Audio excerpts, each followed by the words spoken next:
rôle chez RAS Intérim, je suis directeur du développement, donc j'ai 3 missions principales.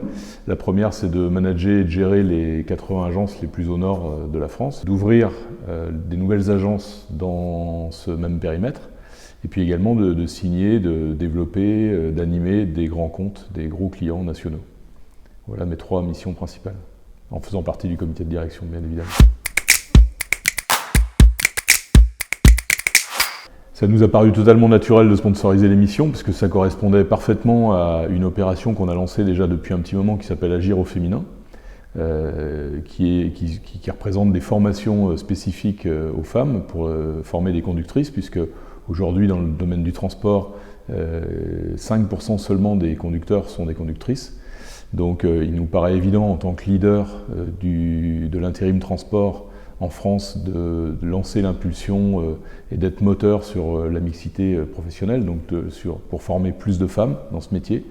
Donc l'émission qui présente la vie de 7 femmes conductrices, c'était complètement dans le thème, donc ça nous a paru assez légitime d'en être le sponsor.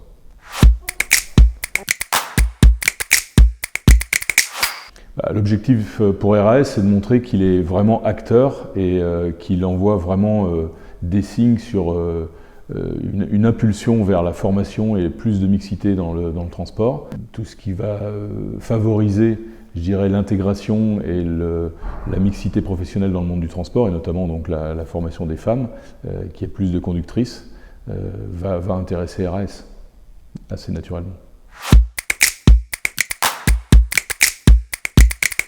L'émission, même si elle a ses limites, puisqu'elle ne représente qu'une partie de l'image du transport, va sans doute donner aussi envie à des femmes d'exercer ce métier, puisque on voit la vie au quotidien de cette conductrice. Et Agir au féminin, c'est la même chose, on donne envie à des femmes, et on donne envie, non seulement envie, mais on leur permet de devenir conductrices. Donc voilà, le parallèle, il est très facile à faire et on est vraiment dans le sujet. Le comité de direction, à travers son président Vincent Girma, est très fier et très acteur dans ces actions d'agir au féminin.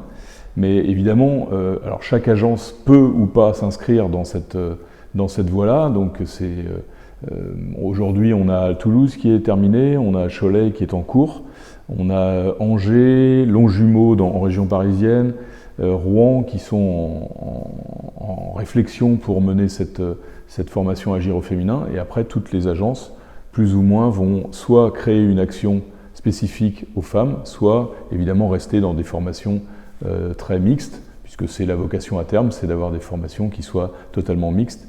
Mais là, c'est des impulsions qu'on donne, il ne s'agit pas de faire ad vitam des formations spécifiques aux femmes, on ne veut pas non plus être dans la discrimination positive, mais on veut lancer une impulsion pour que les femmes aient de plus en plus envie de faire ce métier-là, et surtout qu'elles se sentent légitimes à intégrer des formations où il n'y a que des femmes.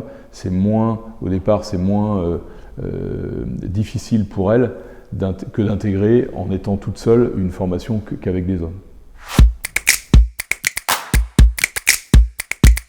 Vous êtes aujourd'hui une femme, vous avez envie d'être conductrice, rejoignez-nous à travers notre réseau de 160 agences en France. Et même si on n'a pas une formation dédiée aux femmes, parce que c'est pas le but, c'est aussi de faire des formations mixtes à terme, mais on aura de toute façon une formation à vous proposer et on vous fera passer les permis qu'il faut pour que vous deveniez conductrice.